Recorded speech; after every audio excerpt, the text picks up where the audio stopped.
In May, I bought the 12 by Christopher Ward online, literally immediately upon seeing and hearing of its release.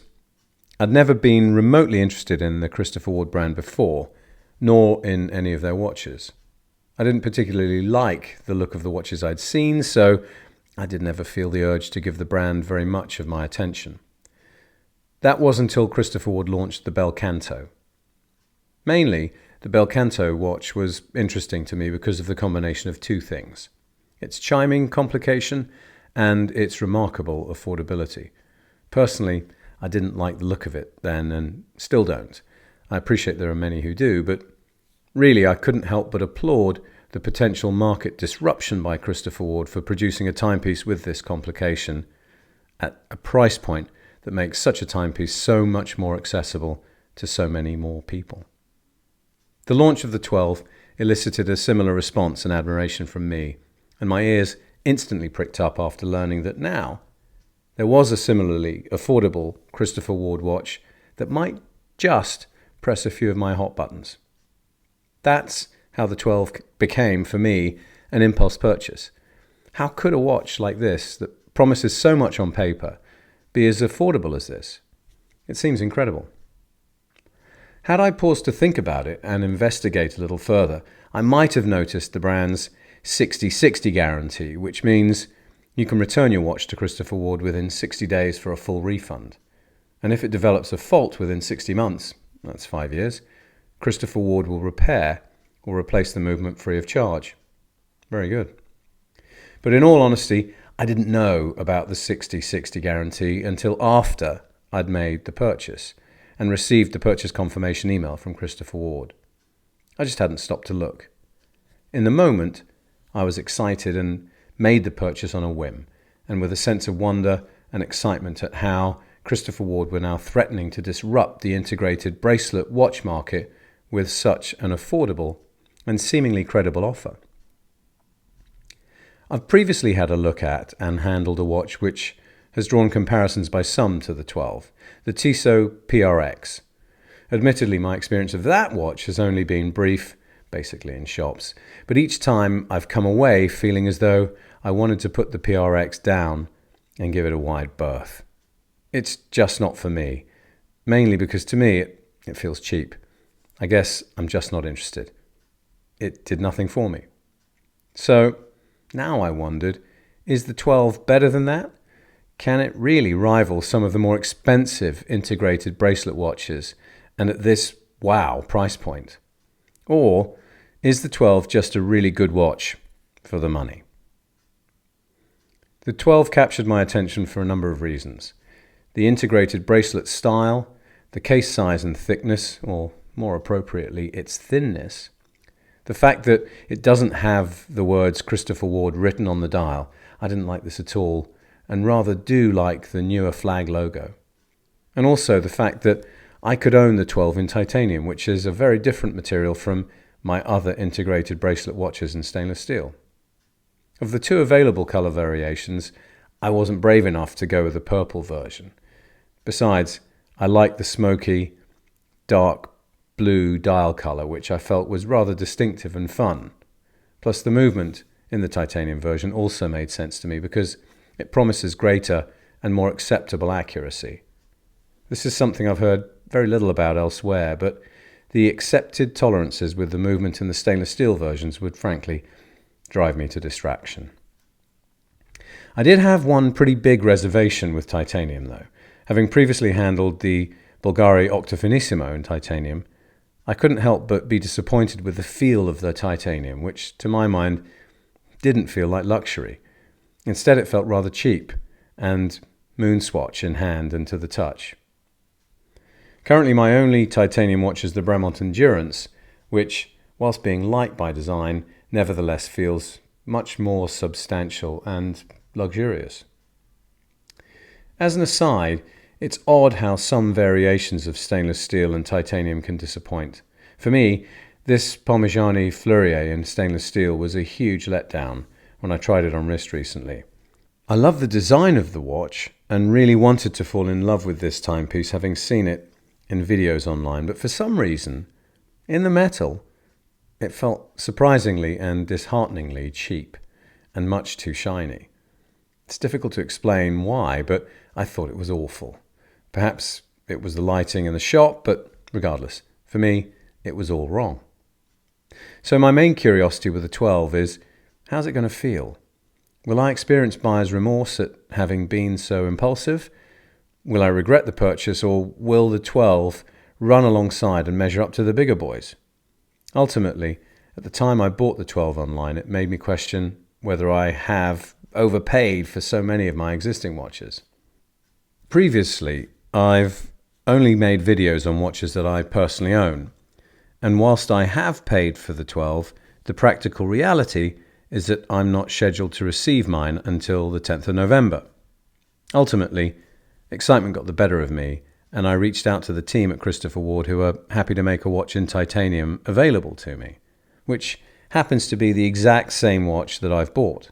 So thank you, Christopher Ward, and more specifically Alex, for making this one available to me so that I could make an early acquaintance and gather my thoughts for this video before my own watch is actually delivered. First impressions are pretty good. The 12 is predictably light on wrist, and being someone who likes a bit of heft in a watch, I do wonder how the stainless steel version might feel, being that little bit more weighty. But I went into this wishing to embrace titanium, so the colour of the titanium case and bracelet work really well with the blue smoky dial, which darkens towards its outer edges in a fixed rather than a dynamic way. In videos and images, I hoped that the dial would be a little less static. At this point, I need to add that my wife detests the dial collar and straight away urged me to send the watch back. Actually, I think it's rather fun. It seems my wife's aversion to the color is that it's too bright and what she calls try-hard. She also doesn't like the way the dial gets darker towards the outer edges and said she would prefer a solid dial color. She suggested that I imagine that the smoky dial color was car paint. What would you think then? Her conclusion? It's tacky, right? Of course, it's not a car, but I think I get her point. There is some validity to what she says, and a nagging suspicion that the dial color might partly be the reason why the 12 doesn't feel more elevated and classy. On paper, when you look at the technical specs, it deserves to be. Regardless, I still like the dial color and its distinctive look. It's the first thing you notice. And Christopher Ward is a challenger brand after all. And in my next breath, I'm reminded of another challenger brand and how Moser embrace smoky dials. And they don't just get away with it. Theirs excel and firmly occupy their place at the high horology end of the spectrum. Well, the 12 isn't a Moser, nor is it on offer for Moser money. Sticking with dial colour, Mrs. Watch Enthusiast London did like the pale green dial colour of the newer, more recently released 36mm case design, as shown in Christopher Ward's Loop magazine. And in retrospect, there are other dial colours that might have worked well for the titanium version and been slightly less funky. Given the varied and more interesting range of different dial colours for the stainless steel versions of the 12, she struggled to understand why I chose this awful dial colour. The short answer is that I wanted the titanium version of this watch, and also the better movement, but her comments have made me wonder why there aren't more dial colour options for the titanium watch, other than the purple option. For me, I think the dial colour on this 12 in titanium restricts how, where, and when I might choose to wear this watch. It's that little bit less adaptable and flexible. I'm a bit of a stickler for having the minute hand arrive precisely on the next minute marker, exactly as the second hand reaches the 12 o'clock position. When setting the 12, there was a tiny bit of give or flex in the minute hand, such that by the time the second hand had circled once around the dial, the minute hand was that little bit off and wasn't true in that sense. Not sure if this is just the sample I've been given, but I can't help but notice. The dial structure is really impressive and somewhat mesmeric. It repeats the Christopher Ward flag logo in relief and catches the light in an appealing way, changing shades of the blue part depending on the light conditions. I like the applied indices and also the applied logo on the dial, and whilst the date window matches the dial colour, I personally find it difficult to easily read the date given the size and the colour scheme. Beyond the case material, you can't really compare the 12 with my only other titanium watch, my Bremont Endurance. They're so completely different in every way. But I nevertheless found it interesting to look at and compare the 12 alongside my other integrated bracelet watches, in spite of them being in stainless steel. There are some interesting observations as a result of looking at these watches together. For me, the size of the 12 is superb. Case size similarities aside, I really like the thinness of the watch and the way it wears on wrist. And I appreciate the faint lightness of the titanium, although there is still that odd sensation I get when wearing a titanium watch and bracelet, which is slightly jarring. At a glance, it looks like metal, but strangely, it's not as heavy as its appearance suggests, and I'm frequently reminded of how it feels unnaturally light and whimsy. A niggle about the case. It has so many nooks and crannies around the edges. Something tells me that this might need more effort to keep clean and free from dirt and dust. Another concern I had about the titanium case and bracelet was how and why this sample had become so scratched. What has been going on? I can't believe it's been knocked about too much. It's a sample watch for people to review. The scratches look dreadful, and these scratches detract from the appearance and are unlike most of my stainless steel watches. Maybe I've been spoiled and become used to the toughness of Bremont stainless steel, which has industry-leading 2000 Vickers scratch resistance. The 12's shape and appearance when viewed head-on is closest to my Rolex Oyster Quartz, and there are retro elements and similarities shared between these watches, in that sense at least. Primarily, the big difference is the dial colour of the 12, which can't fail to draw the eye. Every one of my stainless steel watches have a more muted dial colour. The blacks and blue are arguably dull and boring, but the flip side is that they're all the more adaptable and wearable for a greater variety of occasion. The crown guards look and feel like they should be pushers. Maybe that's as a result of me having become used to the pushers on the Odysseus. It would be fascinating if a future chronograph version of the 12 could achieve this. The open caseback on the 12 shows off the movement. Unlike both my Odysseus and also my Bremont, there's just no comparison here, especially with the Lange. You don't need a loop to see the differences, which are clearly apparent. I've bought the rubber strap for the 12 as well, but this sample didn't have one included in the box. Either way, the bracelet comes off relatively easily. The change is easily done without tools, with fingernails only. That's a nice feature, although I found that getting the bracelet back onto the case was rather fiddly. The levers appeared to stick out, and initially I thought they might be uncomfortable and stick into my wrist. As it happens, they don't at all. The links are screwed in from one side only, which makes the removal and replacement of the links really straightforward. However, there's an absence of a micro adjustment on the bracelet, which meant that I removed initially 2 links and then later put one back on to allow that little bit of comfort and extra room for the moments when the wrist swells. In truth, it's no different from, say, my Bremont Supernova or my Rolex Oyster Quartz, neither of which have micro adjustments, and both need tools to adjust the fit. I recently also had occasion to get up close and personal with Louis Vuitton's new Tambour, which is a new stainless steel bracelet watch by the brand, who seek to reposition the tambour at the higher end of the horological scale. This stainless steel version has a price tag of £17,500. I think they've succeeded brilliantly. For what it's worth, it's a stunning watch. For me, the one with the blue dial in particular. The tambour feels elegantly sophisticated.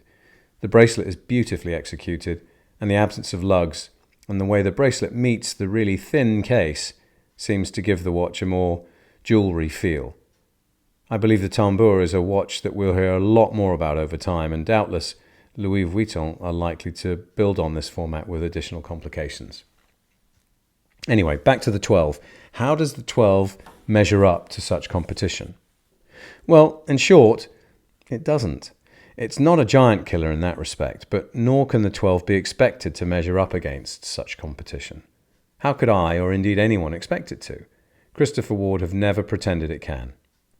Mrs. Watch Enthusiast London asked me a key question, which I felt I would share at this point. She asked, "Why do you feel the need to buy a £1,600 watch when you have all these other nice watches?" What it does do is provide me with an enjoyable alternative option to wearing a Rolex, Lange, or a Bremont. And really, that was one of my motivations and reasons why I felt it was worth making the purchase. I queried, does this watch give me a credible alternative option that I would want to wear at those times when I'm not sure about the appropriateness of wearing a Rolex or a Lange? I was looking for something that might make me feel like less of a target for thieves. And I think the 12 does fill that gap, whilst simultaneously it provides me with a watch option that I'd positively want to wear when out and about in a t-shirt or with rolled up sleeves, without fear of being overly conspicuous and without getting mugged or robbed. In that sense, for me, the 12 is an upscale and superior alternative to wearing a GShock or my William Wood watch. Does it make me feel as though I've overpaid for my other watches, or does the 12 just represent exceptionally good value for money? Well, I don't feel as though I've overpaid for my other watches. In fact, the 12 has made me appreciate them all the more. I was very happy to put the 12 down after wearing it for a few days. I made myself wear the 12 consistently as part of this review process. And I positively looked forward to enjoying my other watches, precisely because I can appreciate how they're superior in so many ways. Arguably, that makes me a watch snob. Personally, I think that moniker would be a little unjust. I simply happen to be fortunate enough to own some really super, very special watches. Regardless, it's more accurate to say that I believe the 12 provides remarkably good value for money. It's not pretending to replace the Nautilus or the Royal Oak or any of those more famous watches. As I say, at no time have Christopher Ward suggested this. The 12 is very much doing what I think Christopher Ward want it to do, and that's to occupy this segment of the market and to try and dominate that space. If that were their objective, then bravo, job well done. You're onto a real winner. And as far as I'm concerned, I'm evidence of how Christopher Ward have piqued the curiosity of those like me who wouldn't ordinarily consider buying Christopher Ward watches. Would I pay more for the 12? Yes, I probably would. How much more is less of an obvious answer. My point is, the 12 represents superb value for money. Ultimately, if there were a more subdued, solid dial colour for the 12 in titanium, as with the stainless steel versions in both 36 and 40mm case sizes, this version of the 12 could be an excellent candidate for the one and done option, the one watch that you can go anywhere and do anything with, a versatile watch for all occasions. However, the colour of the dial, for me, restricts the wearing occasions just that little bit. Again, for me, when I have more dress-up moments, I wouldn't reach for the 12 anyway, even if there were a different dial colour. I have other watches I'd choose to wear to feel more special for those occasions. At the end of the day, I am pleased that I made this purchase, and I look forward to receiving my very own 12 in November. Whilst this version of the 12 may not be to my wife's liking, I'm going to keep it.